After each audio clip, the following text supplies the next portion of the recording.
our channel JB Eduverse. So we are starting with a new chapter of class 10th science, which is chemical reactions and equation.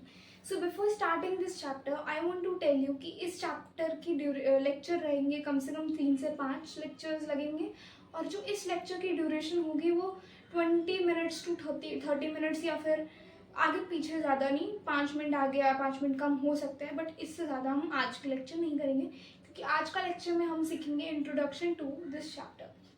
ये introduction video is very important क्योंकि इसमें हम आगे क्या क्या होगा वो हम इसमें भी सीखेंगे और बाकी जो 2-3 एक्टिविटीज़ मैं इस वाले लेक्चर में करवाऊँगी वो आपके एग्ज़ाम में कंफर्म पूछी जाएगी क्योंकि एक एक्टिविटी जो हम अभी करेंगे वो बहुत इंपॉर्टेंट होने वाली है। चलिए तो हम वीडियोस आगे बढ़ते हैं।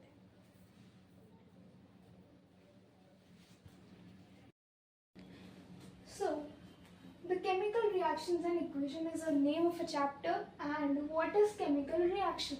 तो केमिकल रिएक्शन होता क्या है? ऑब्वियस सी बात है, चैप्टर का नाम है तो उसका मतलब भी हमें पता होना चाहिए। केमिकल रिएक्शन एक ऐसा रिएक्शन है, पहले तो ये सुनो कि रिएक्शन 2 टाइप के हैं, फिजिकल और केमिकल रिएक्शन। हम अभी पढ़ रहे हैं केमिकल रिएक्शन। फिजिकल रिएक्शन होता है जिसमें ए या फिर बी प्रोडक्ट को मिला दे रही, सॉलिड चीज़ें हैं। चलो फिजिकल की बात करें तो फिजिकल रिएक्शन में अगर मैं ए प्लस बी प्रोडक्ट को मिला के मैं सी प्रोडक्ट बना रही हूँ तो मैंने इसमें सॉलिड पार्टिकल लिए हैं, राइस ले लो, चलो राइस के सॉलिड पार्टिकल, और इसमें हमने लिए हैं वीट के सॉलिड पार्टिकल, मतलब गेहूं और चावल हमने लिए हैं। अब इसको मैंने मिला दिया, सी बना दिया, ठीक है। तो अब अभी मैंने इसके कुछ किया नहीं है, बस मैंने इसको थाली में लेके मिलाया है। क्या मैं इसको सेपरेट आउट कर सकती हूँ इजीली? बिल्कुल, मैं इसको आराम से सेपरेट आउट कर सकती हूँ। तो ये मेरा फिजिकल रिएक्शन है। अगर मैं इसी में केमिकल रिएक्शन की बात करूँ, एक ले लो चाय का एग्जांपल ले लो। चाय बनाई मैंने, तो चाय बनाने के लिए मैंने दूध पानी और फिर मिलाया, दूध पानी मिलाया, milk plus water, milk and water plus sugar and tea leaves, ये 2 चीज मैंने, 4 चीज मैंने डाली। अब इसके बाद मेरे पास बन के रेडी हो गया universal thing which is T. तो क्या ये चाय जो है, मैं इस चाय में से पानी अलग कर सकती हूँ, दूध अलग कर सकती हूँ, चीनी अलग कर सकती हूँ, चाय पत्ती अलग कर सकती हूँ? नहीं, क्योंकि ये इजी प्रोसेस नहीं है। तो ये होगा हमारा केमिकल रिएक्शन। जो इजीली हम सेपरेट आउट कर सकते हैं सब्सटेंसेस को वो हम फिजिकल बोलेंगे और जो नहीं कर सकते हैं उसे हम केमिकल रिएक्शन बोलेंगे। तो आज हमें केमिकल रिएक्शन के बारे में ही पढ़ना है। So the proper definition of chemical reactions is, in a reaction,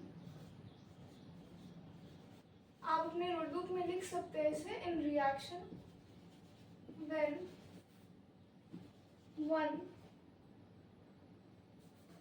when two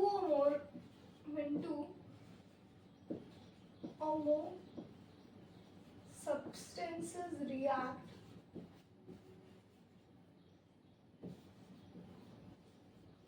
जिसे हम बोलते हैं रिएक्टेंट्स। मैं हट जाऊंगी अभी, फिर आप आराम से लिख लीजिएगा। In a reaction when 2 or more substances reacts, which is known as reactants, to form a new substance, which is known as what? Product. Is known as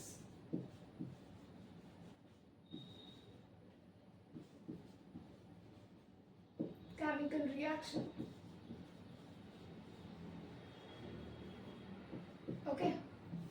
So like some examples of chemical reaction is fermentation of grapes,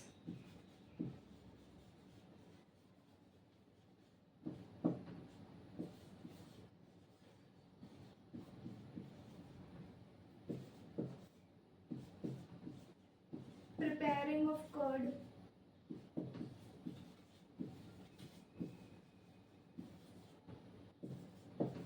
food cooking,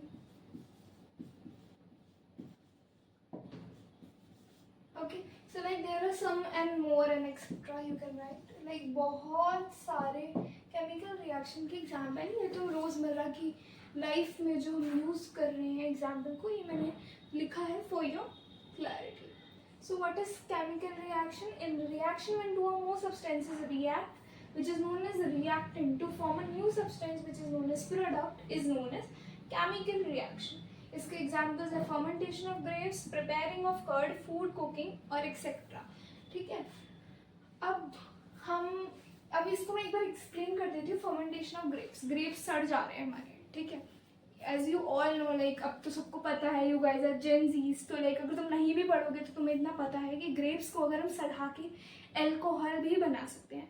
तो क्या हम alcohol से वापस grapes बना सकते हैं? नहीं बना सकते. तो क्या ये केमिकल रिएक्शन हुई? जी हुई. क्या हम इसको सेपरेट आउट कर सकते हैं? नहीं कर सकते हैं. अब प्रिपेयरिंग ऑफ कर्ड है, मम्मी रात को दही जमाती है, हमें पता है दूध में हल्का सा जो दही डालना पड़ता है तब जाके वो दही बनता है ना, मतलब जामन डालना पड़ता है, यू कैन से. तो लाइक प्रिपेयरिंग ऑफ कर्ड, तो क्या हम उस जो सुबह हम कर्ड देखते हैं क्या हम उससे दूध बना सकते हैं वापस? नहीं बना सकते हैं क्योंकि केमिकल रिएक्शन है. फूड कुकिंग, मम्मी ने दाल चावल मिला के, मूंग की दाल, हरी दाल, पिघली दाल सब मिला के एक तुम्हारे लिए खिचड़ी वगैरह जो भी तुम बनाते हो यार तुम लोग के लिए वो बना दिया. तो क्या वो फूड कुकिंग जो प्रोसेस किया है, क्या हम उससे वापस चावल मूंग अलग अलग करके उसको वापस रॉ मटेरियल में कर सकते हैं? हम नहीं कर सकते हैं क्योंकि this is a chemical reaction. ठीक है, तो अब हम आगे बढ़ते हैं कुछ एक्टिविटीज और कुछ इंपॉर्टेंट पॉइंट्स की तरफ. तो अब हम बढ़ते हैं एक एक्टिविटी की तरफ जो कि एक बहुत इंपॉर्टेंट एक्टिविटी है, तुम्हारे एनसीईआरटी में दे रखा है. इससे क्वेश्चन 110% तुम्हारे पीटी में, यूटी में, जो भी तुम्हारे हाफ ईयरली होते हैं, वह बोर्ड के पेपर में भी ये पूछ सकता है. ये 110% पॉसिबिलिटी या कह सकते हो, क्योंकि मेरे टाइम पे भी आया था ये क्वेश्चन इसी से ही, इसके बाद भी आया था. मतलब ये थोड़ा इंपॉर्टेंट एक्टिविटी है जिससे क्वेश्चन बनता है. ठीक है, अभी एक्टिविटी में थोड़ा सा समझा देती हूँ. ये एक वुडन स्लैब है, यू कैन से वुडन स्लैब. मैं हट जाऊंगी, लिख लेना सब लोग फॉर योर एक्सप्लेनेशन. ये मैंने लिख रखा है यहाँ पे एक वॉच ग्लास, यू कैन से लाइक ये बोल टाइप है ना. अब तुम लोग को साइंटिफिक लैंग्वेज में लिखना है तो you can say it is a watch glass. You can say it as bowl also. Bowl मतलब कटोरा है ना. So like now this is your burner. ये बर्नर है, ये जल रहा है, बर्नर है. ठीक है, ये बर्नर है एंड इसको मैंने होल्ड कर रखा है. बर्नर को ऐसे ही हवा में नहीं उड़ रहा है. This is holding by some person and मैंने क्लिप से, clip you can say it as a tong. See, my drawing is not good but I'm trying hard to make it. ये एक tong है. tong is to hold something, like चिमटी तुम लोग use करते हो ना किचन में, तो like it is like that only. tong एक चिमटी टाइप यूज है to hold magnesium ribbon and this is magnesium ribbon. Okay, so like you can see in this activity मैंने क्या किया, बर्नर ऑन किया, टोंग से मैंने मैग्नीशियम रिबन पकड़ा हुआ था. जैसे ही मैंने इसको फ्लेम के पास लाया तो मैग्नीशियम रिबन एक रिबन जैसे होता है ना, एक सॉलिड स्टेट में था. तो क्या था, एक सॉलिड स्टेट में था, सॉरी एक सॉलिड स्टेट में था. ओके, देन जैसे ही मैंने इसको रखा तो इस ये फॉर्म किस में कन्वर्ट हो गई, ऐश फॉर्म में कन्वर्ट हो गई. गिर के किस में गिरी, वॉच ग्लास में. तो क्या हम ये चीज देख सकते हैं कि ये चीज सॉलिड जो थी एक पूरा, इसने अपनी स्टेट नहीं बदली बट इसने अपनी फॉर्म बदल ली. मतलब ये पूरा एक रेक्टेंगल सी रिबन थी, इसने ऐश बना लिया, बारूद बना लिया अपने को, which is in the ash form. तो solid ribbon से ये क्या बन गया, ash बन गया. तो ये क्या बन गया, फॉर्म चेंज हो रहा है. I hope it is clear to you और लाइक अब इस एक्टिविटी में आपको एक बार बता देती हूँ और क्या क्या है इम्पॉर्टेंट. हाँ, इसकी reaction is very important which is Mg एक सॉलिड है, इसको मैं O2 से मिलाऊंगी which is a gas which will form MgO2. Okay, ये समझ आई. ये रिएक्शन है. Magnesium is a solid state. O2 मतलब ऑक्सीजन की फॉर्म में, इसको ऑक्सीजन के प्रेजेंस में मैंने इसको बर्न किया तो MgO2 बन गया, सॉरी MgO बन गया, 2MgO है ना. बाकी इसको हम बैलेंस कर सकते हैं, जो भी है मैं आपको बताऊंगी. बैलेंसिंग भी आएगी, वो अगले पार्ट में डलेगी. तो this is a chemical reaction. तो हमने इस केमिकल रिएक्शन से क्या सीखा. एक और है, ये एक्टिविटी 1 है. एक्टिविटी 2 इतनी इम्पोर्टेंट नहीं है, but for your sake of knowledge तुम लोग वो सीख सकते हो. ये एक्टिविटी 1 है, ये वेरी वेरी वेरी इम्पोर्टेंट. इसमें मैंने मार्क किया है, मतलब इसमें कुछ बात है, तो तुम लोग को ये चीज़ सीखनी पड़ेगी. ठीक है, इसको नोट डाउन कर लो एंड देन हम आगे बढ़ते हैं. Let me count for the 5 seconds. 5, 4, 3, 2, 1. So, like, let me rub it and now move to another activity. So now, let's move to another activity which is activity 2, जो कि हम इतनी important तो नहीं है एग्जाम पॉइंट ऑफ व्यू से, but अब chemical reactions पढ़ रहे हैं तो for the sake of knowledge what is the actual part of this reaction is कि इसमें हम चलो सीखते हैं. ये मेरी एक कॉनिकल फ्लास्क है. ठीक है, इस फ्लास्क में मैंने क्या किया, जिंक के ग्रेन्यूल्स पटक दिए. जिंक के, इसको मैं जिंक बाहर लिखती हूँ. ठीक है, मैंने ग्रेन्यूल्स पटक दिए. किसके पटके, जिंक के पटके. I hope Zn is known as zinc, which is known by all of you. ठीक है, तुम लोग को पता होगा कि जिंक इज Zn. सॉरी, या एंड नाउ इसमें मैंने क्या किया कि H2SO4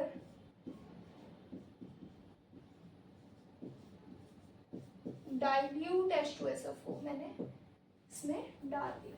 ठीक है, जिंक के साथ कांटेक्ट में आया तो हमने अभी तक ये सीखा कि Zn सॉलिड था, फिर H2SO4 के साथ रिएक्ट किया which is an aqueous form, diluted H2SO4. अब क्या बनेगा वो हम देखते हैं. इधर मैंने कॉर्क लगा दी.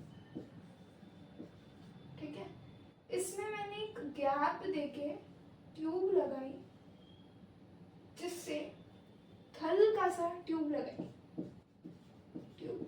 ठीक है, इससे मेरा क्या बाहर जाएगा, एनुअली गैस, H2 गैस मेरी बाहर जाएगी. क्या हो रहा है इस रिएक्शन में कि मैंने जब जिंक को H2SO4 sulphuric acid, dilute sulphuric acid से रिएक्ट किया तो मेरे पास बन रहा है ZnSO4. भाई आगे पढ़ोगे कैसे रिएक्शन हो रही है, कैसे किससे बन रहा है, वो हम आगे टाइप्स ऑफ रिएक्शंस में पढ़ेंगे. अभी तक के लिए इतना कि ZnSO4 प्लस H2 इवॉल्व हुई है. H2 गैस, हाइड्रोजन गैस निकली है. तो कहाँ से निकली है, हल्के से इधर जो ट्यूब बनाया है इस पार्ट से मेरी H2 गैस निकली है. तो ये जो H2 गैस निकली है, यही कंक्लूजन है कि मेरा रिएक्शन सक्सेसफुली हो चुका है. So this is the part of the activity 2 reaction, not that important but important for your knowledge. तो इसको भी लिखना चाहते हैं तो लिख लीजिए, reaction is important, reaction is very important. हाँ जी, रिएक्शन इम्पॉर्टेंट है. एक्टिविटी में क्या रोल है इतना कुछ पूछते नहीं है, बट रिएक्शन इज इम्पॉर्टेंट, क्योंकि ये आगे 11th-12th में भी पढ़ोगे. अगर तुम साइंस लोगे तो 10th पूरी 10th ही वाली रिएक्शन आएगी. ओके, ये लिख लीजिए 5 4 3 2 1। सो आज के चैप्टर में, आज के लेक्चर में हमने क्या सीखा? What is chemical reaction, it's definition. चलिए एक बार रिकैप करवा देती हूँ। हमने सीखा इट्स डेफिनेशन, इट्स एग्जाम्पल, ठीक है। एंड हमने सीखा एक्टिविटी 1। एक्टिविटी 1 में क्या हुआ, विच इज़ वेरी इम्पॉर्टेंट।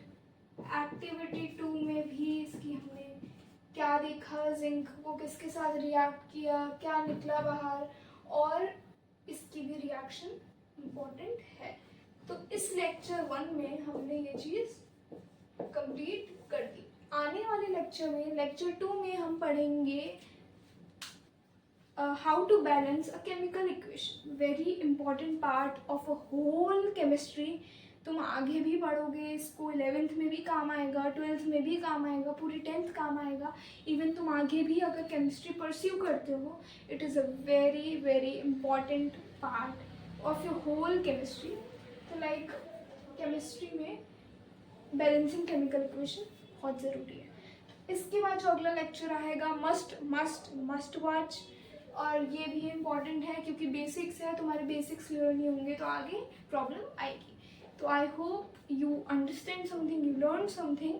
ऐसे ही पढ़ते रहिए, मज़े के साथ पढ़ते रहिए और खुश रहिए। God bless you all, thank you.